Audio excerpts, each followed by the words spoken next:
Ikaw ba ay may katanungang legal na naghihintay ng kasagutan? Aba, itanong mo na yan kay Kong Tony Roman. Sa bagong episode na itanong mo kay Kong Tony Roman, alamin ang isa sa mga epektibong hakbang na dapat gawin upang o kapag ikaw ay inakusahan ng walang sapat na ebidensya. Kong Tony Roman, ano po ba ang sagot dyan?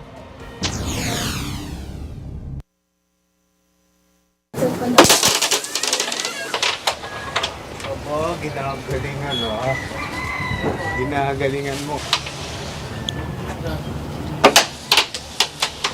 Dito lang pala to. Ikot. Wala, di papasok yan. Oh, di ba?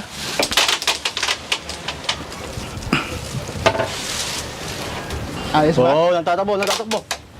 Tagal dito ko pa rin, tagal ka namin naman muna. Dito, boss, bakit? Sino ka ba? Ano paliwanag? Doon ka doon. Ano ba? Ano ka paliwanag? Sino ka ba? Sa stasyon ka paliwanag. Dito ka lang pala, tagal na kita mo. Sir, ano mo problema, sir? Adik. Anong adik? Nagkakamali ka ata eh. Naman, may ebidensya ako sa'yo. Anong ebidensya? Wala akong ginagawang masama. Sa presinto ko na paliwanag. Sir, wag. Dito ka lang pala. Sir! Ano pa mo? Sir, nagkakamali yata kayo. Pakawalan niyo na ako, sir. Parang awa niyo na. Dapat ka na ba saan sakdal, ha? Ano sakdal? Sir, pakawalan niyo na ako dito. Wala na akong ginagawa eh. Baka nagkakamali kayo. May ebidensya ba kayo? Basta ikaw yun. Ano ako? Paliwanag, sabi nga ikaw yun. Kung Tony, wala po silang hawak na ebidensya sa kasong ibinibintang nila sa akin. Kung Tony, hindi ko na po alam kung ano ang tama at dapat na gawin. Kung Tony, ano na?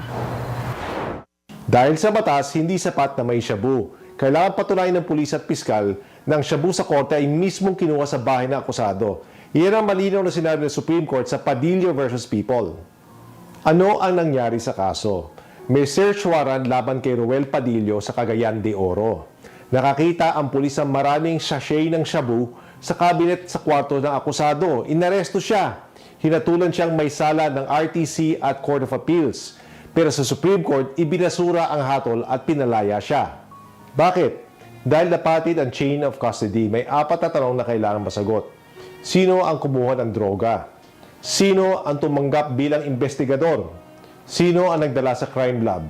At sino ang nagharap sa korte? Sa kaso ni Padillo, 8 buwan ang nawala sa record. Walang testigo, walang logbook, walang dokumento.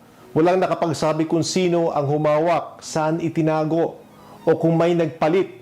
Hindi sigurado ang shabu sa korte ay siyang kinuha sa bahay. Sa drug cases, the identity of the drug is the heart of the crime.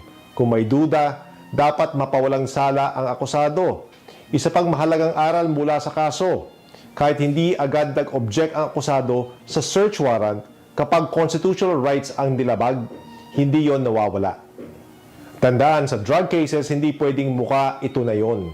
Dapat patunay na estado step by step na ito nga yun. Kapag hindi, kahit gaano karaming shabu, bagsak ang kaso.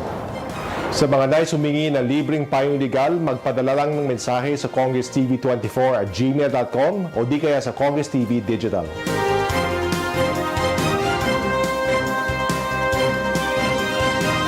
Isang tanong na naman ng ating mga kababayan ang nabigyan ng kasagutan. Abangan ang susunod na episode dahil malay po ang tanong nyo na ang susunod na sasagutin. Kung kayo po ay may katanungan, itanong nyo na yan kay Kong Tony Roman.